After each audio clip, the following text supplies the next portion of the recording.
nakole aboyo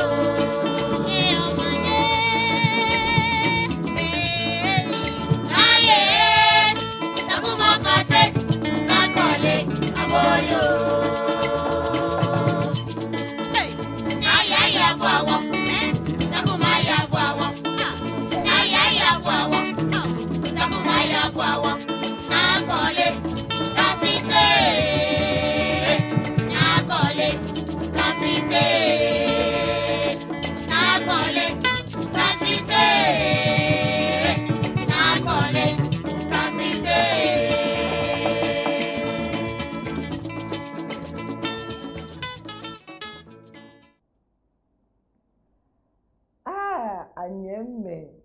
mi penye kemba Reeby television eno imi hanye awa tu hu kemba anu kwale ye gani femo no ili ake ni shemi ojogban chofelo wene jigbi ile gbelewo ni efe wo dromo ake wo live stream enyi abano iwo fe ko e wo ka shida ba hale ejakele ji mo ni ihani mene ibani nawo ili ye shemi hu shemi anyemme makpenye kun ke baba Reeby television eno imasa mahanya awa tu hu keba anu kwale ye gani femo no tamobeni nyele anu kwale ye gani femo wo be wota obe wo pete be hu shimu sanjin keji wona wolu he pe wo ba ta o he nya anu kwale ye kan ni wo keba dele nye hu nye dabo ana ekenye no ni yo mi ya hara kejemi menele wo ba gbasane ngomo ni moni ba ye no twumo hechia ni mi no nyenyeyo akokoi atreku onu shishijio onu shishinjio happiness ablan intelligent pashi enwonna keke mene nke wodenche wonyemi yo wo mami ni wo fe wo chole ake naga ni egbe dencheji ayo Joyce lati alo awula Joyce lati wokele banna saniba na kanu woke wonyenunku woche wo papa wodenche wo bi ke wono fe no eko elumogbele anokwale ile ijake ile bemi ni awole lumo alo atole lumo shimu egbe ni ile ni bohole ni wo fe woleji wonyenu Henry ni ayi ado woka wonyenu e ba gbasani wona fe ni le egba wo sanji ojogba ni echo wono ni poten itawo ejake meko meke efehe chieftaincy crusader ni chonyake woluma aseson etula egbe oni bi ami etawo ni bi mi ekomepo akaje na kanyi ni ga ngbe ekomehu ke wonyemi ayi adoni eji moni gbogan ekomehu ke enuchi moni echu osa nke mo fe won ta wona kwale ni yo osa ni emi ijake sake no fi ama fe di sane fe sane ayawo ga afe dio ni ga ayano yere keji wo ke wo ntwaga basani ga wocha be ni mo fe mo yemi she bo no fiewe ino fiewe ofe wo no wo ke chawo ga wo ma she tama wo mbeni wo mami yo komewie eke da ma ka atwaga ma she da ni ake atwaga mesi mfo ejiwo je mesi mfo ejiwo jadwi juno wo ke ba atwaga no he wo mene wo ke wonye ke wo che ba gbasani ejeka ni bi komen ya no ye ananu ntankpa no ni mi akokoi mi hu ini ni ehye no ini eko ni bi mi nsaje shimu akabe neli akenkweloi keji nie iyata o ni nke baba efenye fun fenye sha no he wo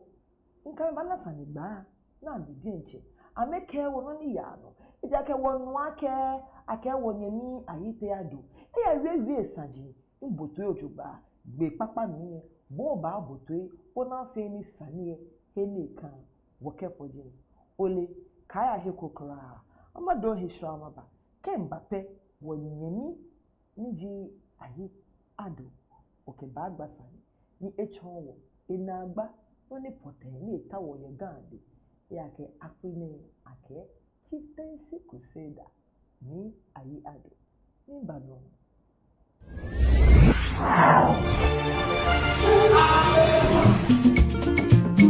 Problema mio campe, problema tatitanga, lema kutwa bebio. Problema mio campe, problema tatitanga, lema kutwa bebio. Nyawola netiano, nyawe bimbo. Nyawola netiano, nyawe bimbo. Asonye hawa. Dani nyengwelo aso makwele wano dani nyengwelo nyeke blafombe nyeke ni mena meba howalo nyeke blafombe nyeke ni mena meba howalo ta chino bomba ta nyelawa ta Komande aba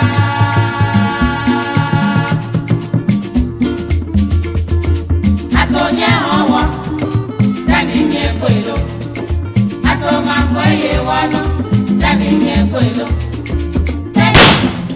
Nyaka plafome yene Ni Mena meba hawalo Nyaka plafome yene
Ni Misami hanya wa tu kemba Reeby television no ko kan yo kwelolwe be anukwale ye gani femu no ko ni onye yo akokoi achereku onu shishijio onu shishijio ya no ya bulensho mi no ntahe ni yo he ochiami elolwe tamo be ni ncho he ni kenye ihanya ni shishia ke mene woni femu woke woche Henry ayi ado ke agbene huwe wonye Joyce Lai niji nyaga ni wakamebana sanigba ye nuchumu no ni keji okwe be o manyefo no ejake anukwale ye gani femo e first live stream no ni bohu okoni makayibo ake Reeby Multimedia bi jimeni me chance ni nke nuchumu ne baha boy Reeby be ameke the best is yet to come na kano wonye na adiagba the first niji gbese no ya amanye le na ewula mi fefel ni nke tabie na nke bo gba ne kesani ne iwo shida aha wonye na adiagba na okale adiagba the first ni le ji gbese no ya amanye masa makai bo hu ake ni fe mo ni obanye ni oke o comment o na awie mo ni acho 0500161769 allo webe no call your YouTube channel le no ne ken no call comment ashwe jeme be papa miye makane bohu no wona fa ni gatete ketete ananu no ni henu ojon ale no ni mu odwemo ye no ni wo fie ne ehi be na ni nchon he inyanunumba nkenya ke woche Henry ni ado bana saniba ni wo amonton ne keji okwe be woche Henry ni aite bana saniba ya ha ni wokele ayo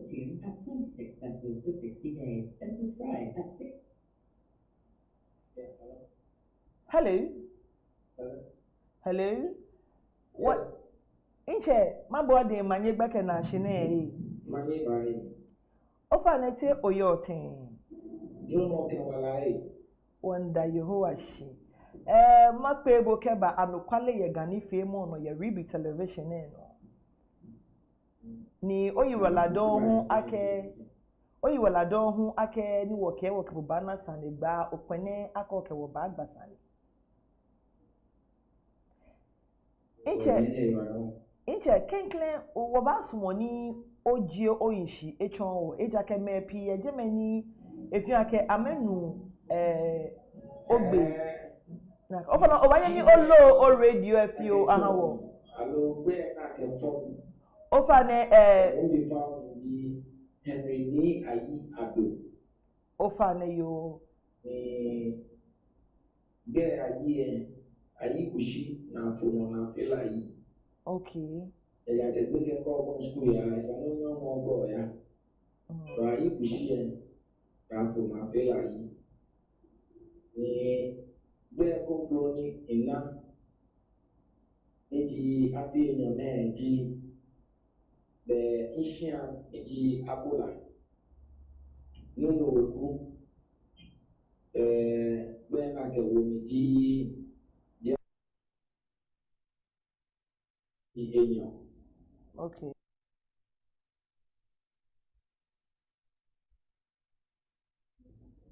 Okay, oje abola wali yake abola aye abola pian ke pata tena ni jipoten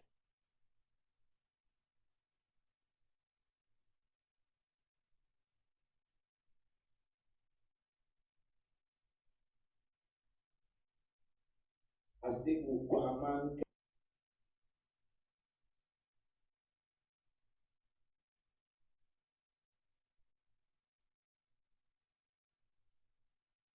kelele ayawo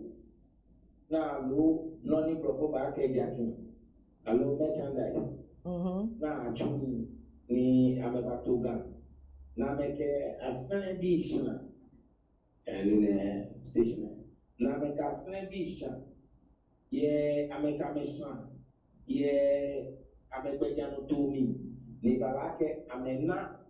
neke lumogbe eni ogane eyake ameta tra ye sotoko eyake ameyere waleko lamba jina kai waleko yega lohani ibalake abola ni ana piami ke patashi shibeni yeme enyo peji abola ni abola shiji abora asedu kwa man kesedu kwa yo wonu shishin amonton ne bona fe ni wo kwelo iketo ebole anu shishin ona ke ganle ke wo ba mineke nje frimponwe enwoko hu ye heko wo asmo ni wona ojogba bona fe ni sandegba anwon ojogba keke ka owie anye anna hiwale na no dumoshino ke wi owie mu oba ne ba ko mi cho mi ake ogbla mi ochon wo oyiwa don ke chose mo shi wo ba suma ke lolo ba chon wa ke piam alo patashi bona fi wo sandegba aye emu piam ye ni yele jeme be itumawe tuma be ame me dumoshike ha gamanche bejano tu ni patashi ameja tufu meni fukio ke floto tu ke ha gamanche lo gani shikamoyo ojetri ke wono feno washika putru ke no feno e abola biabi okay patashi ni patashi bia ja tufu ameji ni faini ke haga no shikamodi amabula biye ni ti patashi biye be ti patashi shi ameji atufo ke aga kaya ta ameno ke yo heko ke ba kuyo game ke hata ni asapo eni ba na ke hata pe la ke je ubu ati kwa shimene fatela la sona la jadi ubanyo la la komina ke hata kwa ke fatike bilo fati son abula la son abula la son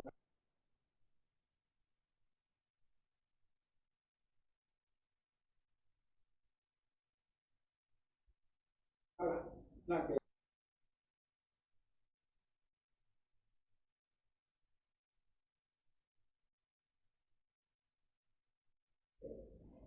Ora donc oshishin ni ochonwo nkenkle sana ni mabiboji ake ani oliake amontone apart from Henry Ayi Ado alo olumogbe ni ona afatahine awo gbogbo konkro yega ake amontone ochon chieftaincy crusader ake wolume asane amontone no jinoni oyo ogbewa ameshishin otawo ame nibi na mefio ni okenhwe lomo ake amontone ofana onuhe yo ike amontone yemo na yo ye gaji ake ochon ohe tensi crusader ni ogbo wolume ogbo shin otawo wolume ashishin ni amehesajin ke nibi ametemomi nibi ke nibi ne sa fen no mejino ni oji olepo ni mo fen mo ne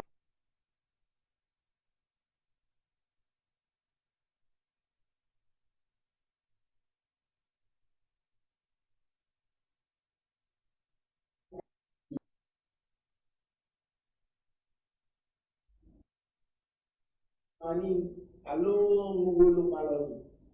ni sanji komeye ni imape ka kero dede male ni sanji ko me ko ma no malo duba abali wo isami ni ke onyo tie na teni chake be sanie obote nojoba be na cho crusader ani be boyo ni alo be papa ni shimo te amoji aha ga ebe na agba bi ane wota sinu wo yo ga chikamu aye manje me nyonyo ke tete chika manje se ko beto mo ko beta ni keki wo ba to constitution ni constitution ke maladio ni di mlango lo diga yono ke 1992 na no na be ke mambie no di constitution no na be a manje no di tikati acte e ka ke si bɛyɛ n'atɔ n'akɛtɔ manje ne kɛ yɛ ato manje ne kɛ bɛtɛ n'ɔtɔ ne ekasi n'akɔ atɔ traditional council kɛ regional house of chiefs bɛne yɛ national house of chiefs ani kɛ yɛ ato boɛ ɔwɔ boɛ ne to boɛ ani ne kɛ bɛtɛ n'ɔtɔ ne ekasi paa ne wɔn ne ti bɛn ani bɛ na ato boɛ n'ɔmɔ yɛ mi lo to say that start ne o te ne kɛ manje ni bi a mi yɛ. Ani mo efeni papa ne ke na no kwali alo efeni fon ne ke biteni ana ni game ana ali ake nene ni wotashin eko ye na acho geme the traditional council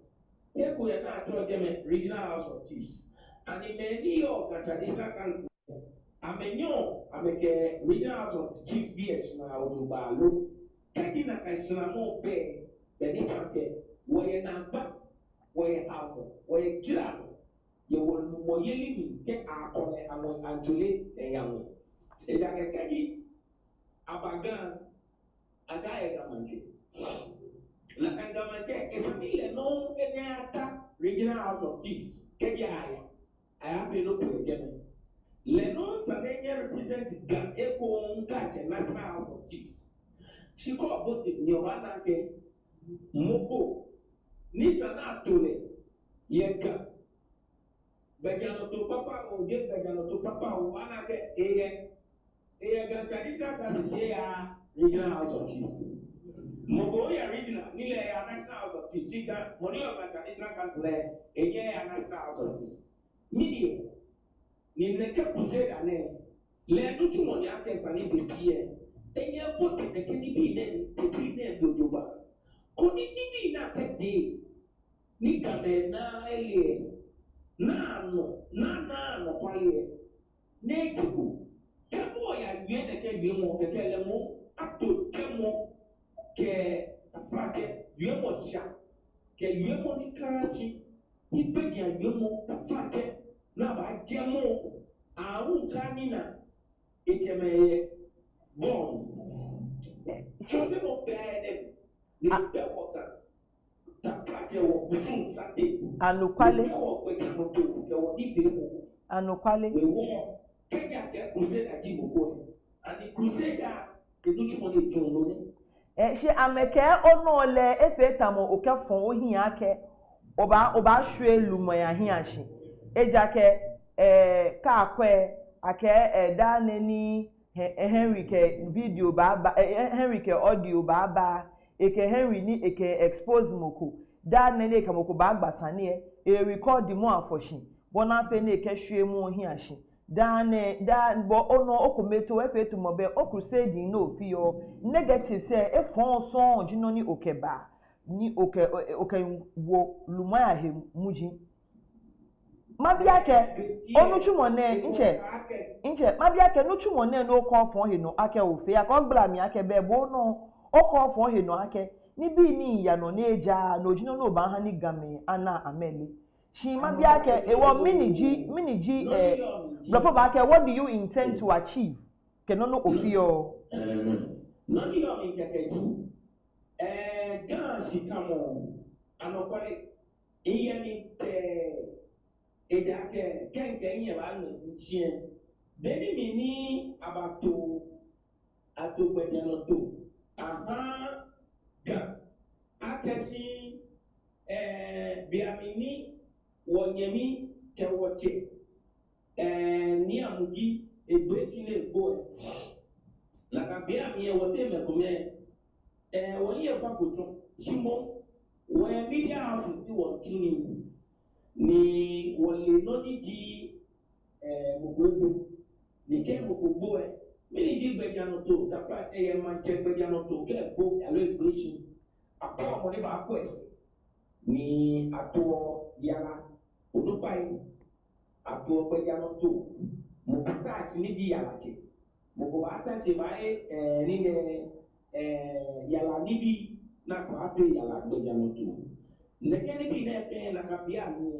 me na to na me ta yala ni ame fe ogoku icho ke jase ke chinu pai ame ji me ni to yala gbejano to ke ha gamache amugi boy ni amugi sosi boy atome come ketayala ni nekebe mene aye beni pote ni tabuko ni yalache asa yana eye isamu ni ni pata manja akpeo sote manje yala je moko keke yala no beni ni atati keye bikeke na boy bejano towe yamasi bini abe yala na kan bomo be bomo uluni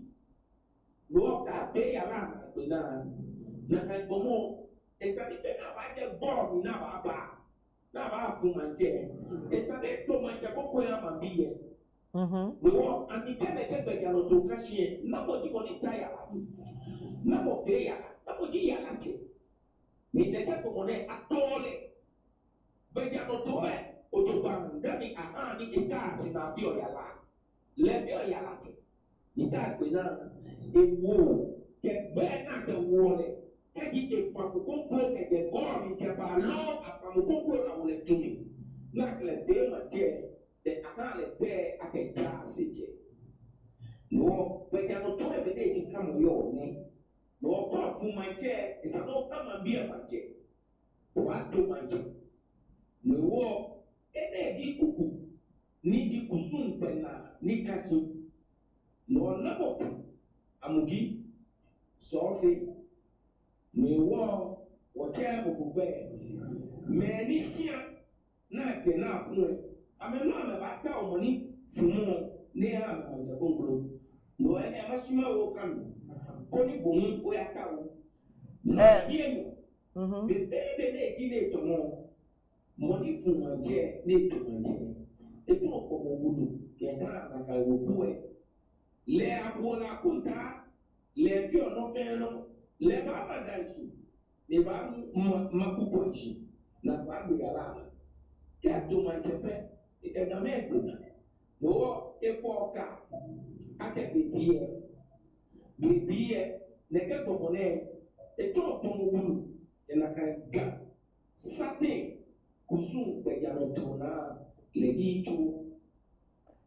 shi inche oyra ko amonto na wiemo no kami yoko oshi owo nkami shi magblabo ke ya he konklo ake okami echogbe konklo hu no inche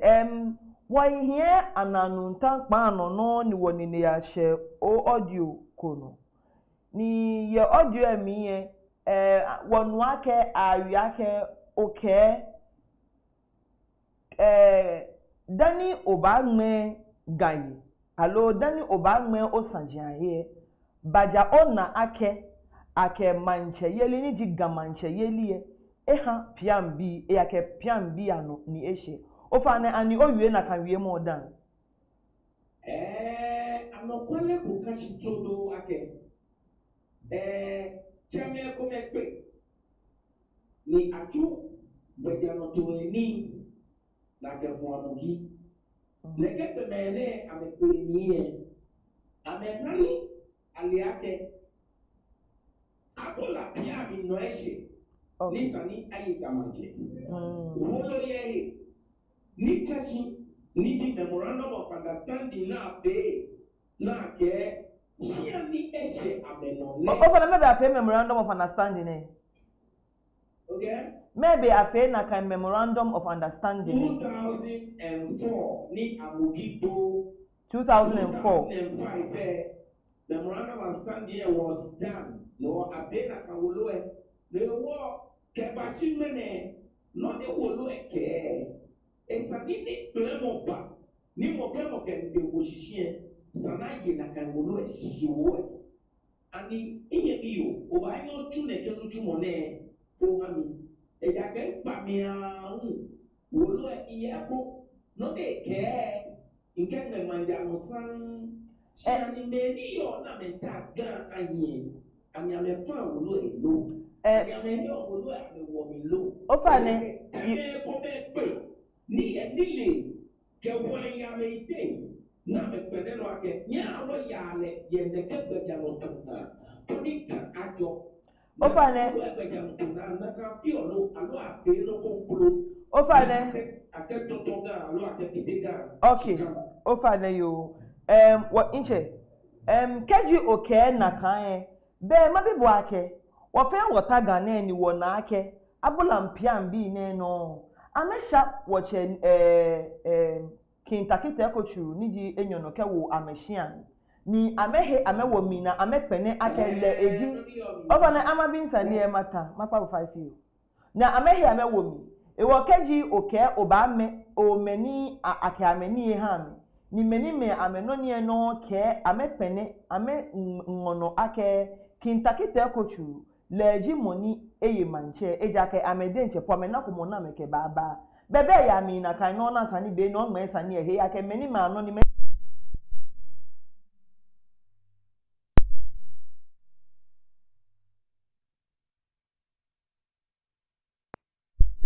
ene nile ke ngawo ka no pale ywe mo ega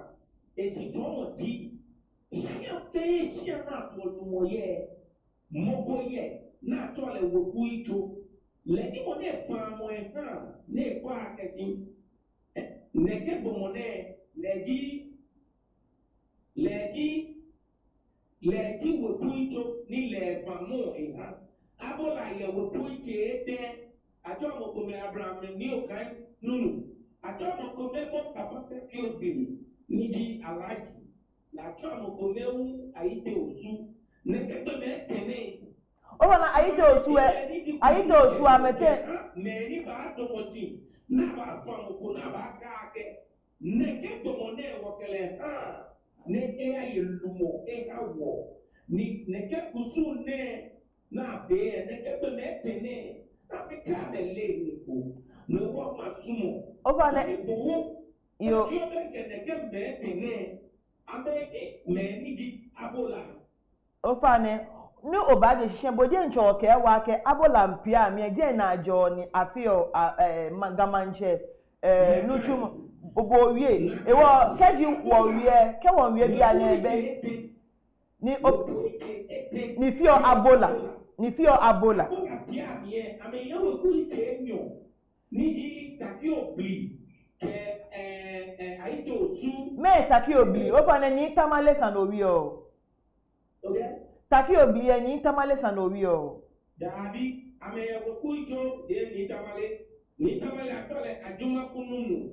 ewo kurito ji Abraham dio kainunu niji abola patasi wo kurito si ene niwe ga pia minsani taki obli ame yawo kurito na atole aladi Mustafa ofoli taki obli ni eyewolo ni to akele ji wo kurito ofana ni ayito osu ehu no ocho egbe ayito osu amete na moniji yake nli yake ayito osu the second na ye moniji eten no hu ayito osu amete na monji wo kuncho ayito osu kenklemo no bi propoko aka ebe wale alo incapacitated there no mo kontro ni di enyeminu di moni tano bi antone ni ko ni banye gbeja no to ke aga ma je tumo ka ko kuncho ebanye ta enyemi espena le di moni tana bi ane ake ayito osu oku ito ni mo fe mo nile eja ke keji de bi ni efe ni sana ta mi me ma bi ole san ya ke onumo no mo wa mi lo ado numo ke wono kolo no ma sumo ni ne ke gomone e o ti o benke no bi la ke na poti moni efa ke ake eba yelumo ake gamaje lewo tegi kusue na atun ele eko eba ye ke wa ke le eko no ne be mi e ba ke wa ke ene e be lewo alaji Mustafa o ye jeme taki obi le o ke ki be eje no te no mama we no ma no abila ke alaji ani gamaje sane na nye mi ani bo na chame awo ye shi amie eno je anibo ole ko lo ba ke bo akeshi le ko lo le ko yo inche ni inje ko ni ma kojo ko yo ni ka akeshi shike wo ka wa ba ne jamemo ni wo lo kashi ke be jamo to to na ye ke kenkle ahun na be ye 17 times ke jameno ana meje ofane ajo inche ofane yo wonu shi anima anwa wasande gba ne o hani efefel enwo ewo hani wacha no na kai wo oba na chiyo ha wo fi o eke wo ka bo egbasani ojigba ya ke wo ba suma ke mo fe mo anu shishi bona fe ni gan ajo gan ejo lejina ni wo fe wo tawo ewa no hani gbekene no hani gbekene no ani wo ke bo gba asani e wo ba na chi o fa ne okay wa ke bo ni wo ke gba asani ne pia mi e jeje me oje alomi male o fa ne abola pia mi e be jeje me di he no oje abola chi je pia mi inje abola nunu weku no te no ni mi nye je pia mi alo patashi inje abola nunu weku no abola ni kashie me ni ti abola bi nunu pepe ti abola bi yo abola ni kashie nunu weku Jimmy di abola bi. No kaka abola.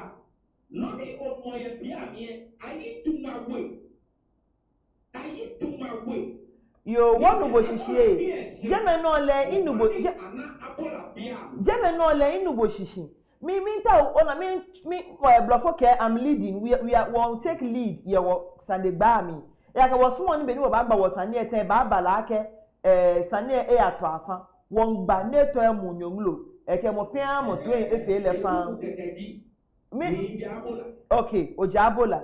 2015 Ikayo ake 2015 inabo ni ohiehie bemi ni awo atowoche ake gamanche kenklen ni boji inabo wa denche ye interview ko no o grant ha City TV e denche inwako oke boji meni moni hiehie poni ake bua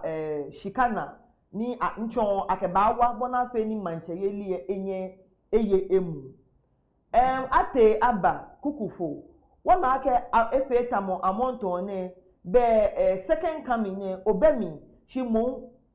oye against ami bemi ni owa na kan bia miye na miye ofa no obanya no okay wa ke ani ole ake piam bi ne esha me no alo esheko ame no na me ni esha me no piam bi no ochon aka ma me yo no mbio ake 2015 ne wana ake ogbeyini ate na ba wo mini eba ni afine okeje le yo eni sani e champion tone keke beni mini akọ judgment the original house of chiefs ni attack tina ke consolidated case dictative case of the government je wolo ni jekoti akola piani bi esha menowe wo ameya ni ama pe ekobe Kaprache abola bia ne ame wo kuije eten Jeme le wonu shishi patati non wonda wo ke na tete be ake mo be mo ni ntane na mo ni poteni ejameno ne ata ni eye gamanje ati abenke metene je ni di mo ni maton mo ni yo gamanje aha ofa na twa bia ha mi kejije boji mo no ba wi o ba chon mo ni ba ye gamanche meni ha woni o mehe bona fe ni meni ji hia yi che amede nche ameba na ba wi aka neke she efeta mo wi mo ni ya ke ba mi fe watch Henry hu ewo gamanche no mi o mi di ewe mo ekashi fan ake abola ja sete ye follow me ni wo pe wole keke blema mi ti follow ni di MJ to se ke abola ja sete pe to gamanje me wo ma repair bo ma MJ Fields ni oya kwa na ka wo social organization of the Ghana people letting money care me wo je mi wi mo inu dabi inu jeme shishi ene wongba na akokwe atreku ke ni ayi ado sane je lesa mincho mi ake amonton ne gan moni mawolo elebe mi nkebo gan wo gani je mokomoko gani ewo ke moko ba fa gan ye mi nkebo ke wonye mekoko me wo ba fa yi masumo no ti o benke wo ku ije ete yo yebe ikame hu bana ikame bana na kansani ikame ba agba sande ike ameba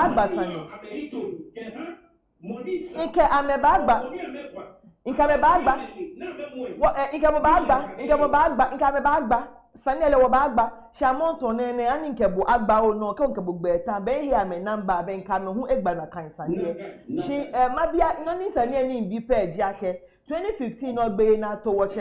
kintakite kochuru the second esa ekwese ebe ekwo amonto ne moni hie ni na kambia mi leji moni ekwo oshika gbajia no to eke ejegle yise what me what be sanji wo ake neke what be ahun no ni wa anu ekwo nji ake oke ashan ochoni ewo na ashan ochoni ebe choni shika no hio kenyomoni obo keje na kanye bo ka wacha ebe sandi ewo olori ewo ni ofio no ni ofio alo ake oglo ise ake je na kanye ewo oglo ise ke na kan hu ni oji shi ayi cho Oji shi ayicho. Ewo you aketi o pejano to ke ni bi no bo tinye. Mi di no ni ipe.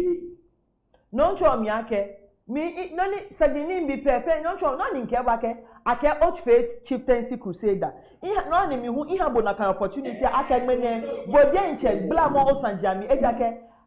beni fekwe ake Henry bo ole no ni poten no ofio no ole no ni hewo hu no ofio no ofio Clear ma pabo bai esani ona ke ye shibami na kan mi tomo ni kashie na kan inje lumo komi bi antone ni je siapo o fa na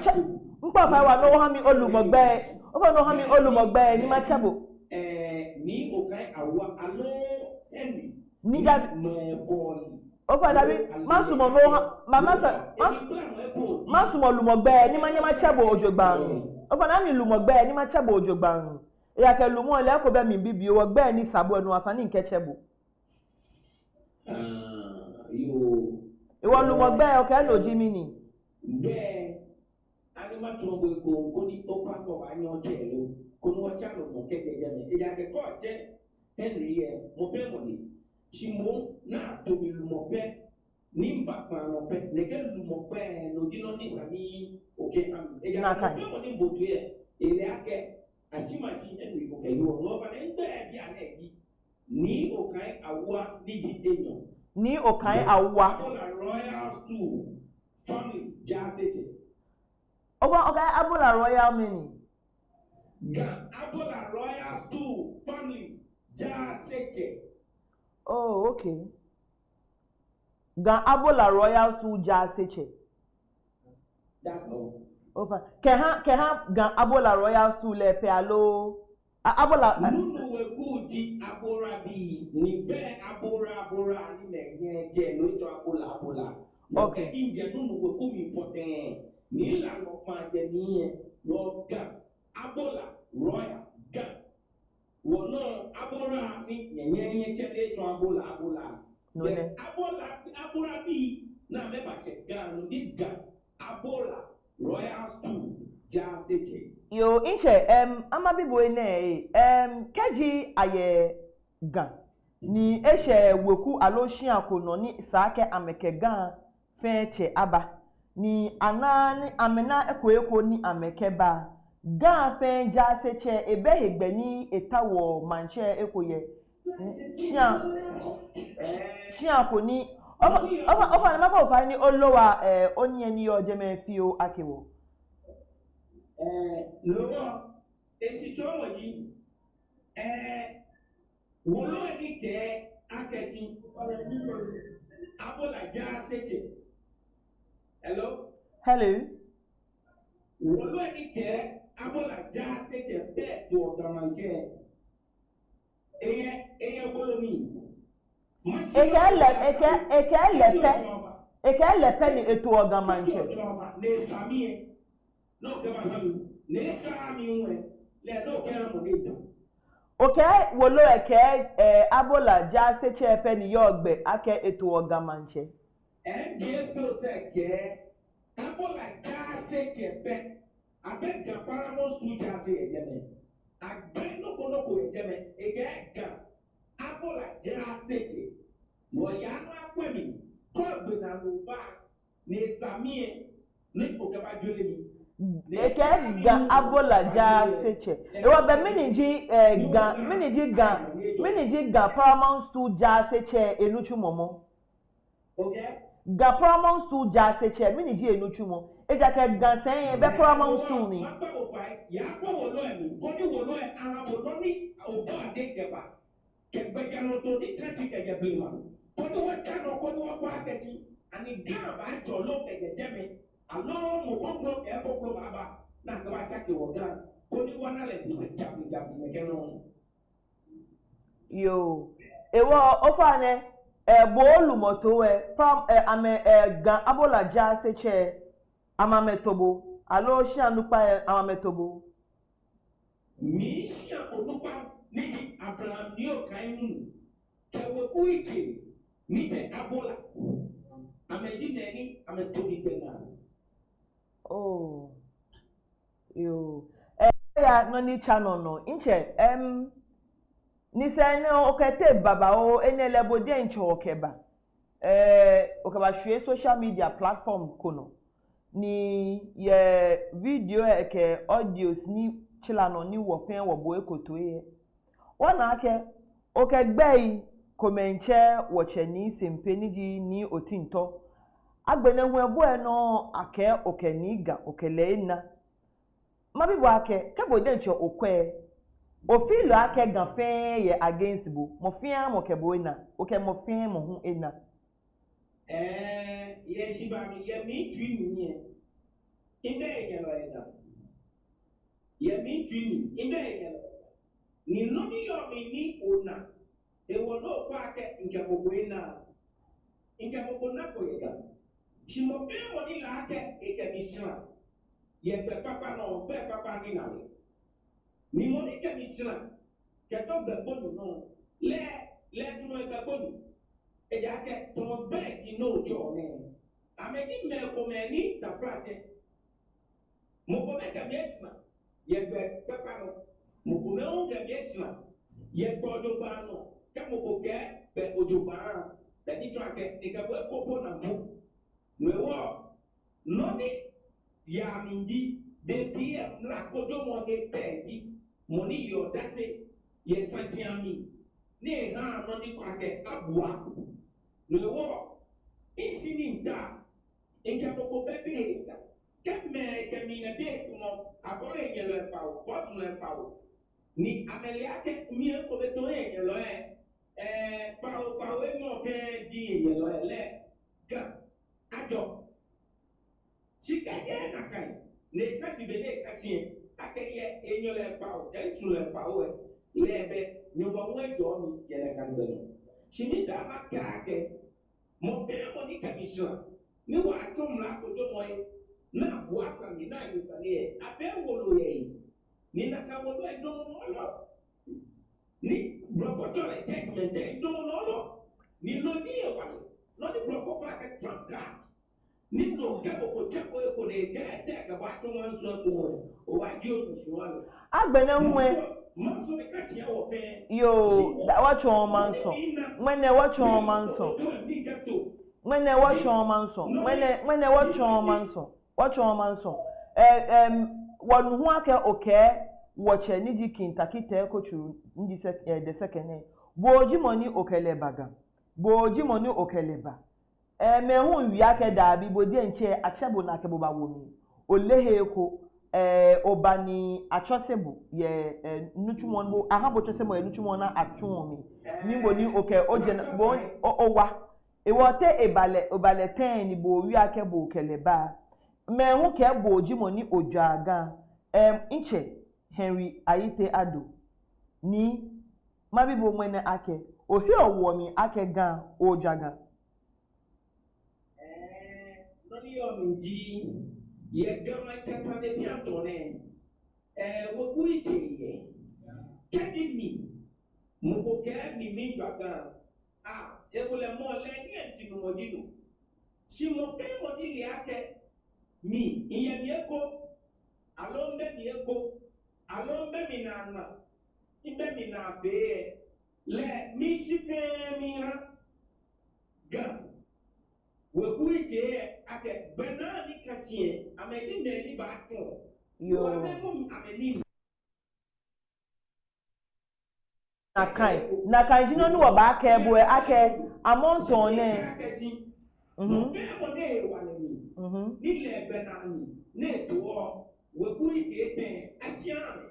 na me tu ameni oyo ewo be wo ba kpobo fa ake ni je woku nupa ajibu alo woku yucho jibu o shi ko ni meni jejeme amede ncha mefa amegbe mi ake pia mi bi ne no esha no mu eke wo mi o amemo ni jini amewoku inchwe le ejepo ni le ba wi ake je na kan ni ne ka bala ake da na ebe Henry Jimoni hie da na Henry Jimoni hie agbene nwe wo na agbe sane ni wo ba bibo page ake ake wo bi ene wo comment e ko neighbor ake mbi bo ake many he woni keji okemengbasaneye no sumo no record no ka baba hwe hitamo ake sure mo hi ahye iyo ya ke no na lo record ko mi fon ko shi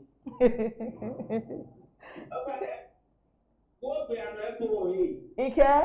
ina gbe sanani bi obo na ele eji sanani mokoke ba ake mbibo chidani mabibo mi bi ake animi hu record mi lo ake mo eke mbibo ake meni ha ewo ni keji okeboko ngbasani alo loko e bapo ni moko wo otu eno no record o me ke ba shi o shita mo ta wo shi amehi ashi e ake o record yen fen ekwe o kan shi moko hi ashi no sumo ni ana ake bebo yo power inye mi o mabibo ake ti sanani wo ba ne ani kemoko nu e be se mo ye mi lo obe ino na ele nche bo ke bakpa no ni nke bo agba ni mo fi amo anu se ko me ye ni me ke akabo gba asa ne ye temo mi ka akabo gba asa ne no bo ke ba shueshi ake wo gba ne kesa ye radio no alo ye tv no ye ebe na bibo aketi sane no ke achimachi gba ne ani ne to ke alo je ne to ke ani kutu pa ye mi lo alo amane ye mi lo alo no kwale todo wo gba no ncho bo ake inche bo mi to inche bo mi to no ncho mi ake wono ne minji mo ni nche bo ke bakpa no nke bo ngbasa ne ni je nfe ga tete fe anu eko means money mo fi amo anu na ekwe no he woni nke bo bakpa no shimo me anu amencho mi ake keji acho to ese ye du mi mpo ekole temo sane po na ke bo gba be na ke bo ngba o record be na ba ka no ke ba hweshi ke mo ko cho to ese po ye no ko hepu e ko ba je mo sebita plache o ba hwe yan so ba je edu na ko ni mo fi amo ana eli ake na ejino na eke ebu ewo ani esa ake ofio na kan no kolo na monto na hupu e awo bolumo ni lumo le keji awobo awo bochun in le no ni ya no etu mi se ko be nu wo nu keji alukwale nji oji alukwale eji o nyepe kenye tuna wo nyepe li shaka kenye nche epokra from teji ano na aka anya kita nyele temo mi nsani nyele du mi nsani nyele sane hu keto aka onukwa keji sane ba kon hi hu ba lebe do ba wi no ba wi kino no ka wi be mi ni pona sa no wi sho no na ele afeko na kan fe ko ele ka wi no bo ke ba ani loko ye ni bloco pe ni se na mo be ani loko ye ni bloco bloco pe keji recording sane keji recording sane no you be recording le be je fe ko na record o e oni anya tianis akani mingabo wole o tini fan aka wole ni jepe anu she better you ba record mo ko hu asa no hani mo eli ake o ashimashi wasane ne ko ba record mo ko e inche ko ba record mo ko e dabi inche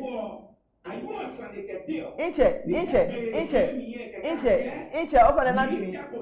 dabi inche iliake inlewa ake journalist jibo she nele ka hen show yende over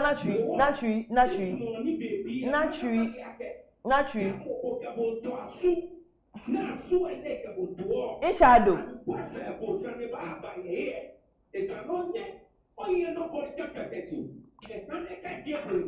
no ele eyamina kan open na tree dabi na tree ha mi inu boshishi na tree ha mi dai na tree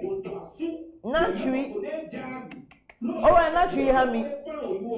open ni na tree ha mi da na tree o ha mi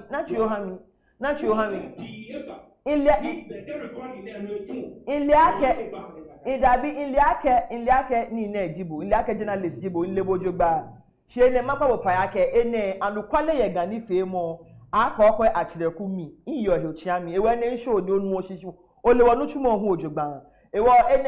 ene life etan obi ana o ta oni macho ni ne bo interview mi oba na twa mi ejake mi show ni nu eleke wo gbe na asa to mata ife no mata obo ni ma he to yo de ake mi hu na mi hu na ajimi ka he show yende no ne wi oji ake ko ba record mo ko recording mo fe mo phone She is a ako honeymoon, Yaka, Shimashi, woman, and were by Vene. Keha was a Sunday, Konibo, Kachako, Nabu, or me recordable. Show no more trouble, no more recordile, more recordile. Yaka, we moja come again, I real, Shaqua Kelque, Injushin, mean cable, me fellable, allow me short to say. Show no la short to say, a fellable. Keg baby, humble, ne can no bear Hiana, no tank Giano. No, you know more real. She will come on Nigian, you are done about she will be. Ke esa be papa mi oba so oba twabo ekon no wokebu acha ne kesa de gba na no yake wo be ete fi o ni wo san de gba eke wo oba acha no oba twabo ye pan se oba twabo esa ni mo fi amo na ame yi boy oba twabo ye pan se oba twabo oba abe le chio ya esa ke gan akọ mama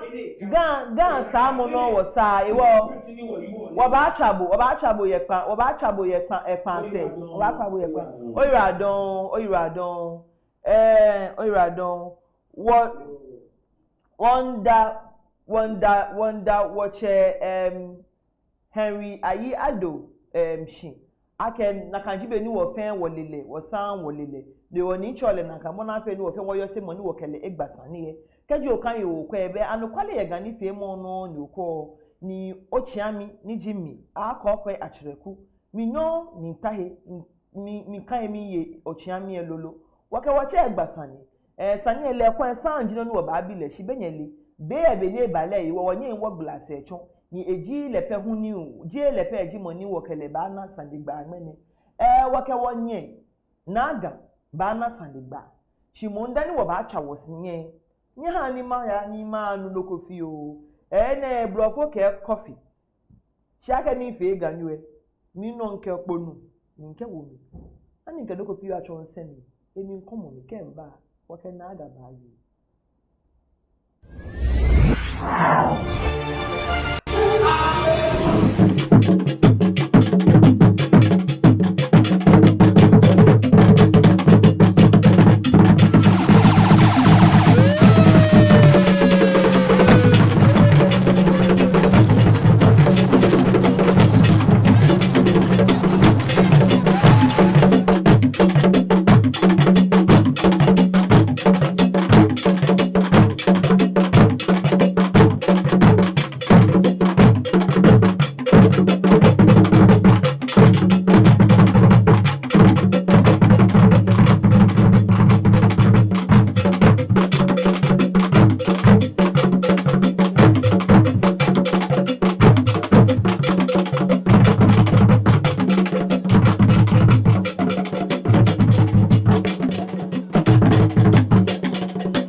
baladon akelololo nyekenya yo akokoi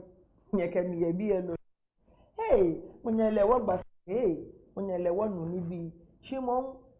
wo che abala akewie mu ntawe ekọ inono ni anukwale ye gani fe mo nele akọkọ ya chireko bi ene no yi o manye ye iwo oke ya bale na kan basa ni wo fo no kuku ko ni wo sa wo cha no ejakeje le fe ji moni wo ke fio wo no chumu mene to be ni nkenye wo ke wonye Joyce Lai ni wo fe wole ake achole ake naga wo ke ba agbasa ni wo ke wonye ba agbasa ni bona fe ni gan boni efeye amonto ni wo ke wo che Henry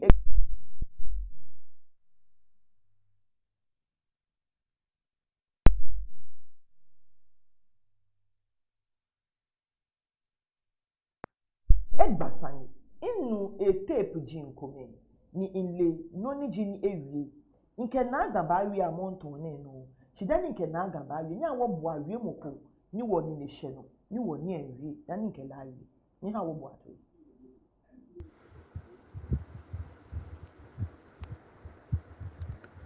ago nyemekeche meni o plama ne no mi ha nyoma yi be kedefto mo 3 dis nenna kudika nyen ni bi ko men fe mo ahi o inna kudika first ni okasa mi ha bo manye hole noko sajie no baba yui akashi okemi ba okemi ya fake pe ye platform no nka bo fi ko pe bo oke Henry ado ya yui no se na no baba twami intwabo o wi akashi oke Henry ado ewie for 3 hours no me nke bo yoko noko kole wlomo jimo ni mintwa nke lake nini ya fe ne shi boni Henry fitio gamanche ebehingbe no yeah hello na ofane voice ka gbe na ke Henry ke wo ma send the link ya e ba gba ni te ko tulu na okay ko gbasa ni ona no ele Henry bo voice wo tra bia mbi matole mi yue ni shebo ko gbeye adaka no kwale e komeni Nicole wuro mo connect Enrique wo line ni Enrique mi akashi iyo da se phone la di call wuro mo ni Enrique mi akashi akan ni gan ha me naba mole ni agbele ni ke 100 million ni ke Henry amale loju ni ge ke ko samle ko mi di money yue ni mi ke call wuro mo ni ga ha komokoloko mi kobeto in agenda newo keniga ka womi nyebu mo ega alo nupa bo Andre shi adwalojibo 1 o charge se makani e owe mo na owe no keni okasa gba na interview bo because elewe ita de to immediator ofitai ni awolache ofitai na awo ni te ko chulu no like pia mi bi yo mi ni o afitai na awo ami o na ke gbomo gbodo jibo bojo agan ke o ko le adukwale what you know cho femo very careful what you ame ba ye sane e because on the adekwale akashi ayeye te ko chulu we she pia me bi ayo pia me je na ayo ni eye me na wo why do you coordinate lache keni te ko chulu ona ke wole nje ona ke julo jibo nyene dwagan bo ofita meni dwagan he nye hold gas fair as ransom minagan yo no wajie no cho jake pia mi bia ni ha mi what nye naga bai be ni wa botoye voice note ele kakadan iwo kaji wo ke wo ba chafe wo na ko ya iwo wo ba shi kaji wo te ni wo ba ni oba o ya reload ni obotoye oba na voice efe ni obotoye ke bu hu nukwale oje ye ni maka ibololo ake anukwale ye gani fe mo no no ko anukwale ye gani fe mo Reeby Multimedia bi ji meni wami ni nke bahambo agbene hu wonye na okanle adiagba kenklemu ni ji gbese no ya manye le ni ewula mi fefe oni nke tabi ehyepe ni nke nuchumu ni ha boy keji oyenoko ni bu ba nye no kewa bon afi wo nuchumu aye muwe twa 0500161769 efi ake wonye ye pan no nya awokele agba asade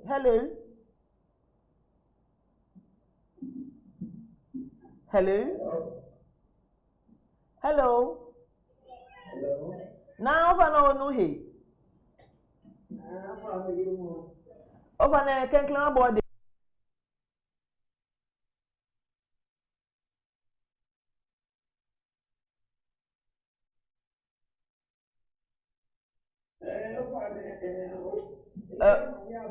yo oyiwa don hu ake ni wo chebo pano open na akọ ke wo ba agbasani Yo, my mom means that. And opportunity they might be any kind of family. Yo inye wo fe wole aka achobu naga jino ni wo fe wole gadangbe platforms fe no rescue efi wo fe mo ka ke naga wo fe wole ake boji money jig naga naga ogba bi encheni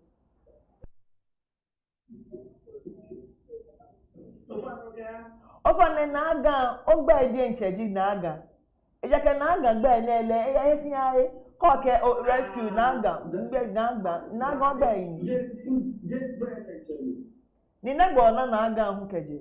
manye ji o naga mo fe mo ni oga le ile you te amen naga shi ga ese peche ni you te na me to am gamani oh you tell me your gun, I may need help. So I may down here in yellow, I may down Mukuni Barney, then I'm a mobile. Mukuni Barney, aka what I'm a sham. Mukuni Manaka, I'm a destiny. Mukuni Manaka, I'm angry. Next one, the best. What the minute I will be Naga.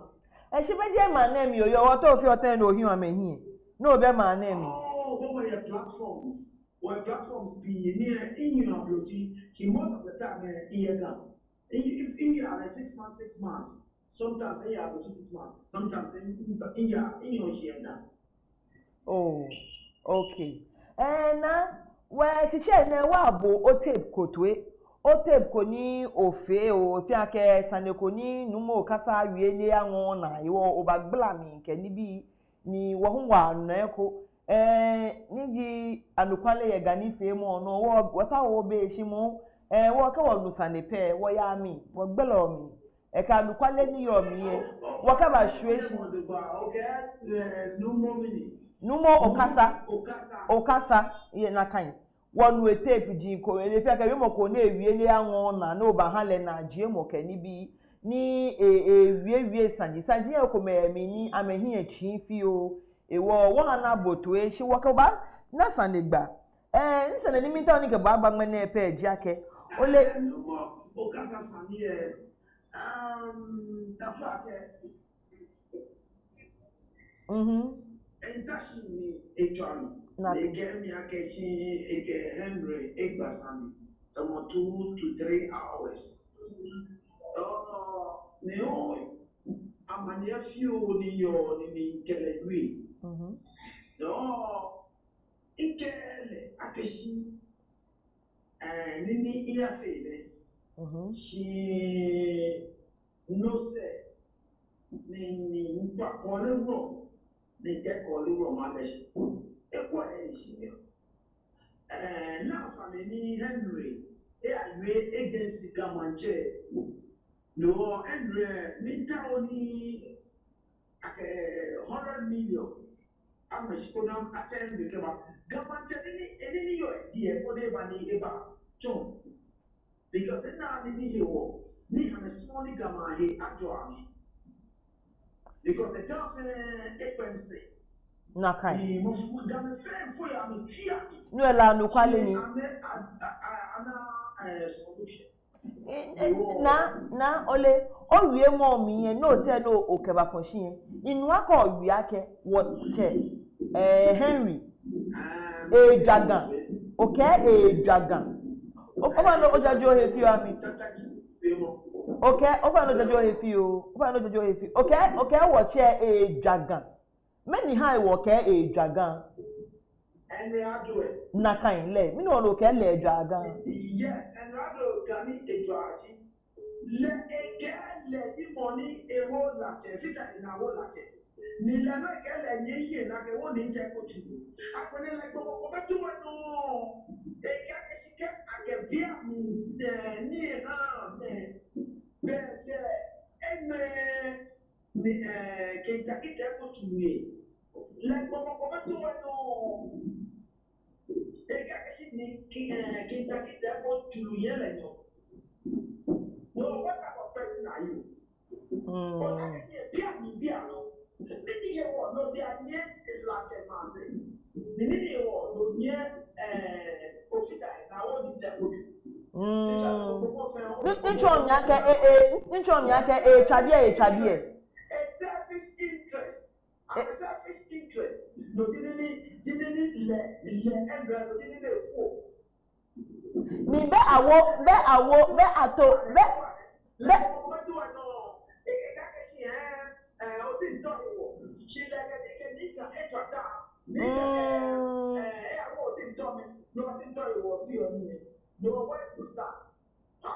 Benisho ake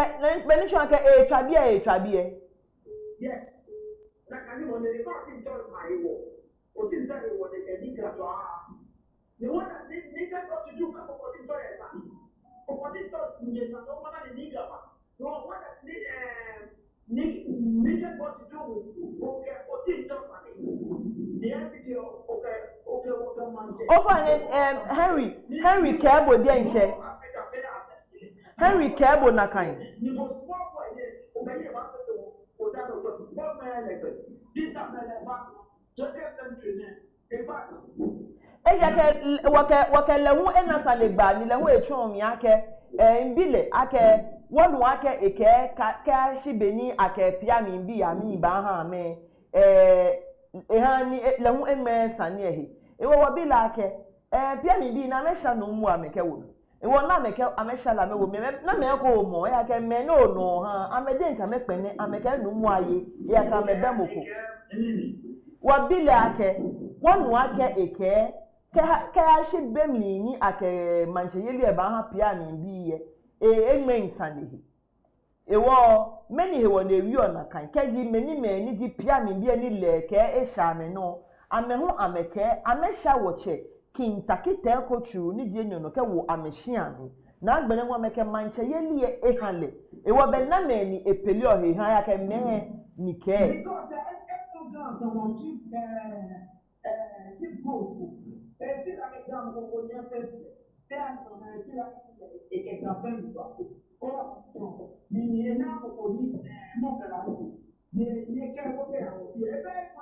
Shibe esa ake ga he ajole o ne no jajo he fi o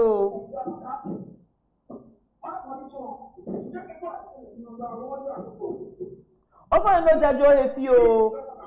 naga Over no ojajo o hefio e han we fi ake call yo ke no yo ehin fio ogbe over no jajo hefio han wo jaje mo o hefio han wo ogbe damo no ye no yo ogbe damo no jogba oh okay okay oh okay well be call you okay if you get any fio any fio watch was and the gba no min cho mi ake esake gan esake gan ajo ni esake gan fedi o ni ebala ake mo fe mo ke gbo mo kometo page mo ni fio ni mo fe mo ke mo ko te no ya bia ke na mo ho be ake Henry ayi ado mo fe mo ke Henry ayi ado nke asani gan afedi gan ajo ni gan ayahin ni keji oto ya bia ke wona mo mine wo ni gan efe basa mo fia mo ncho tombe no chon yo wi gan fo ake mo ko pe njaga na mo jaga ake Henry ni jaga bo wo ke Henry gan no o chon wa ke ene wo o ke Henry jaga shi sa ke gan ajo ni wo hi ajo wo mini gbe no ni sa ke wo chon iya ke keji mo ko to oji mo ni jaga like an interpolation. Every time I'm looking on social media, no, the money if it up and you are dying. Now this money got to get when I got pejo. After the election, they got pejo. Good. Nakai. No, I mean there was another trouble with Quebec. Nakai. It's not right. There's no discipline. I'm a very disciplined. All right. I'm a very disciplined. Agbene ani nke bo agba was Sunday. Ani wagba Stand up and face them. Okay. Na nke bo gba Sunday be ko ni o ke mi ni bi ko me ni yo oyincho mi. Ne fi aka ni bi no wie enwon na wa ni masuma ke ga tete hu abotue. Amonton ne Henry Jaga. Esani ga aye hin. Nke amonton ne esa ake ga aye hin. We need to develop blofo back. Yebo osusu mo na mini gbeno ze sa ke wocho bona fe ni ga ahi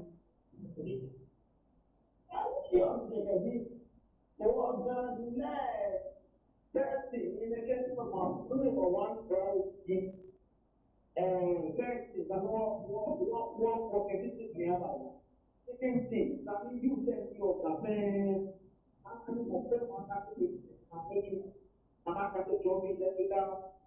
capital and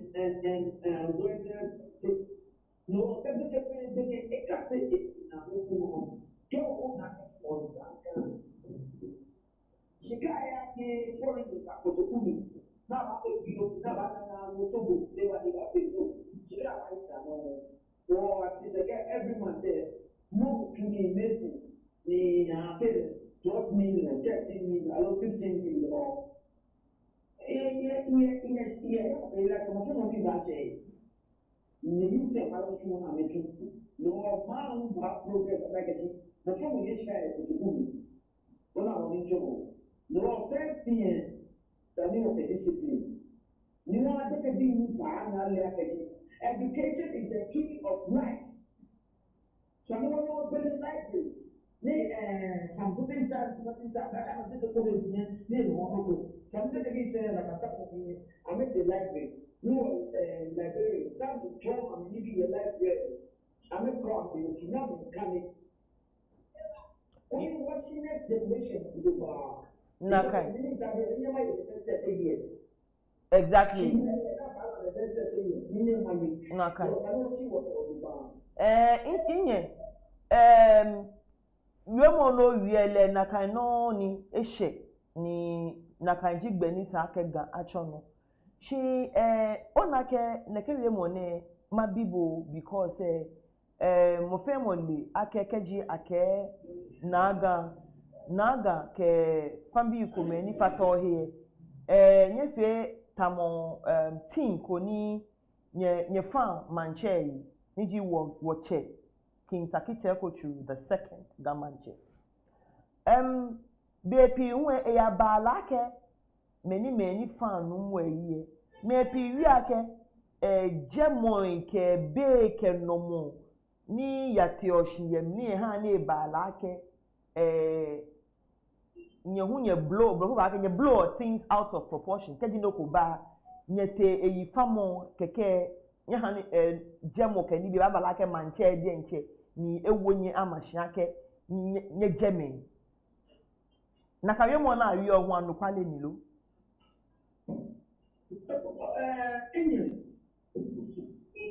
before me work in the family. Now you tell about then you get what you tell about the family. See, I want a girl to have a life. I want a girl boy to have a life. I don't want to be girl with a beat. Yeah, the girl na ni ma ko ni aya. Ni ga ko ya ni ya ko ni pe ke na me amanie. No. Ala ni mo sa ko ko ti ma no ya. Mo ko ba ni ga ko ti. Ni e ba ni ba den because me ko me be a so mo ni ko ni mo da ko ni ko na ke a me ke o ma ta check out you what I no da me no this is not stop no ni not go down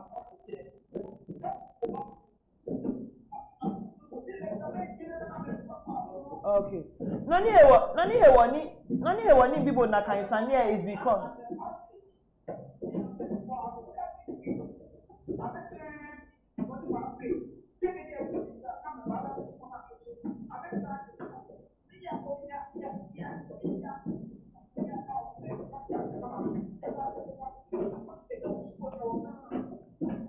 efiake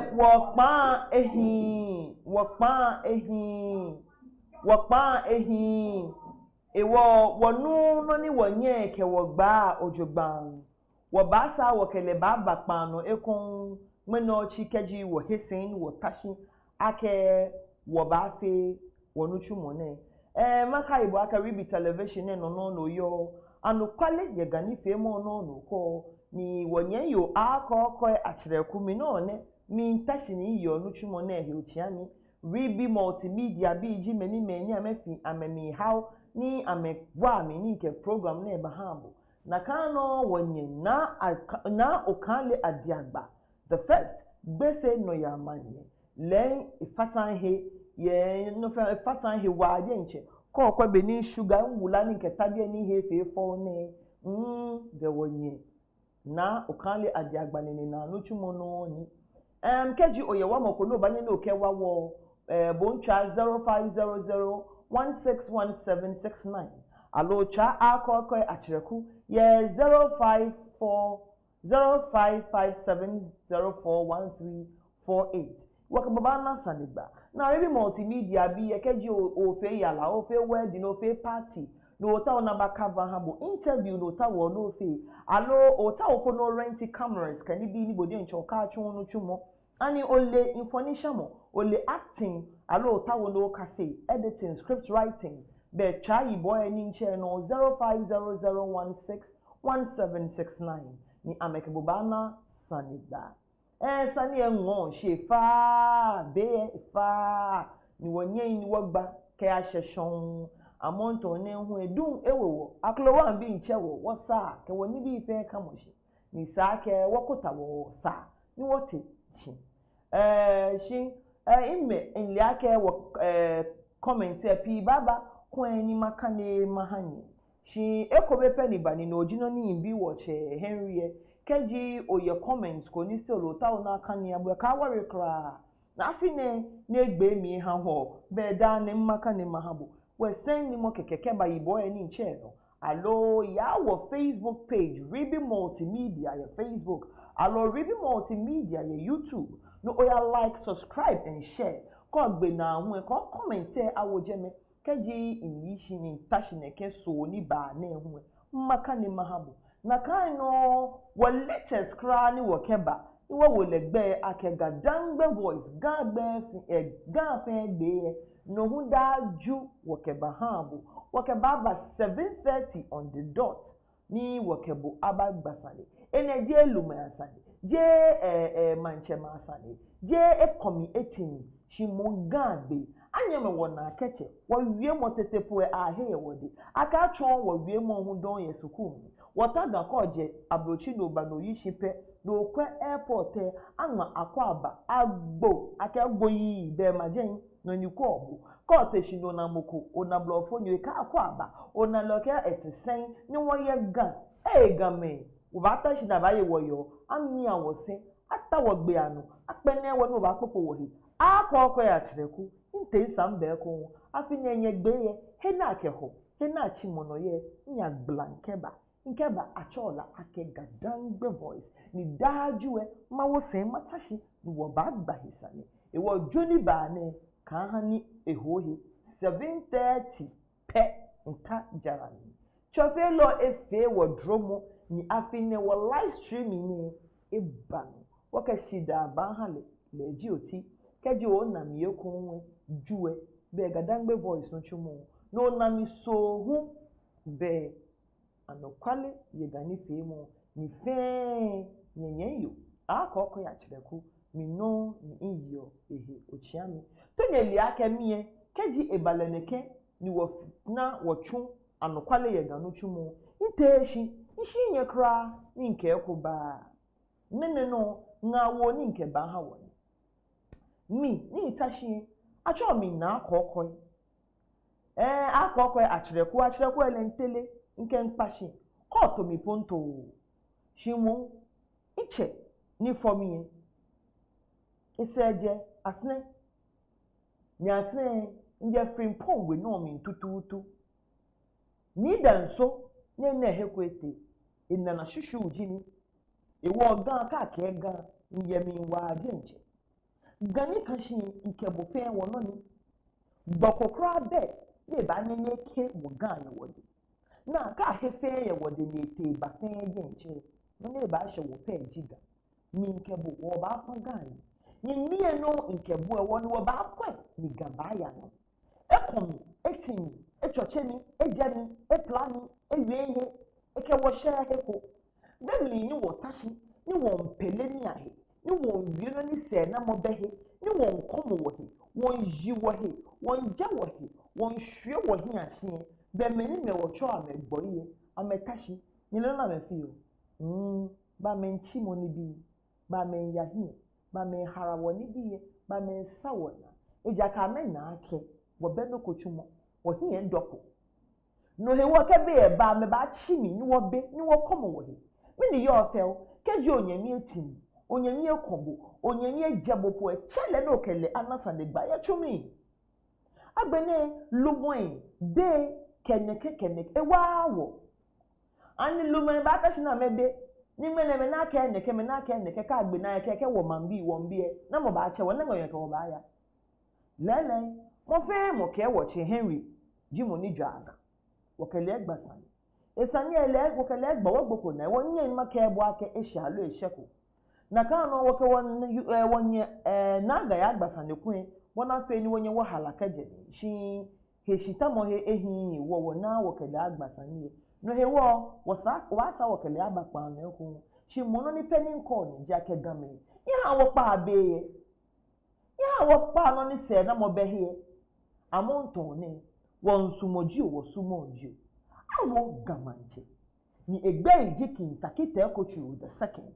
lele apele kohi chimno echo mi ake gan wona kuchi keji ate aba ni menimeto sa ache woto ese na meke wake amameto amedia meyiwo se na kan shi omoni eji ogbena ake ocho wo moniji wo check moniji wo che nyeka hani wo na kanu chumo hotelia efia he yeche ni no ni hani ame royalties ame ni bi ni sa ake ha me fe amena game nke ni ka ake Ghana no ji Ghana na egbesha Ghana na ni mo fe mo na acho game ake ya shon acho shon na ake ba game ga adio shishi ye ga ni ga hu agbe ona ye ga na je nfe fo na che ga katen e wo ga agie wo ye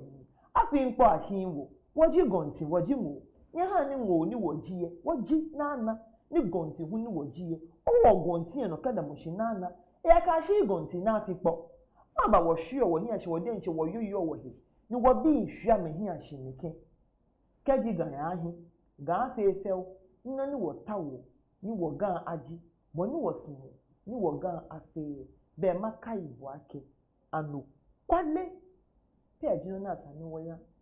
anu kwale pe ajino na asani wo wi ni mo nwe ehwobe ni kaji eba kaji okwe ni akobo atimbopoe ayi otusani yechumi je gbono ni wo wanya wo susua ni wo li abeni wo baacho ni wo kan ni bi abahwe social media keke wo kan hwe wo de enche wo hiachi bo okemi woni wo baajaga na kan no bo okemi wo baasaga akokwe achideko ni ye nchia ni mmateshi shimon kaimo ake juni bani gadangbe voice gagbe nke baba ni nke bahabo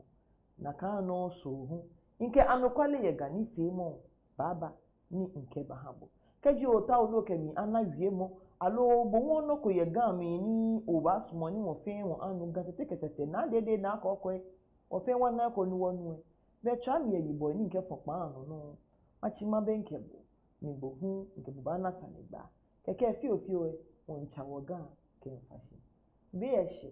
akokracheku mmateshi mmadache feloshi akenmene ihe ni no fiano eye emu no fiano efe pepepe gbegbele aye sakumokrate nakole aboyo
Aboyo.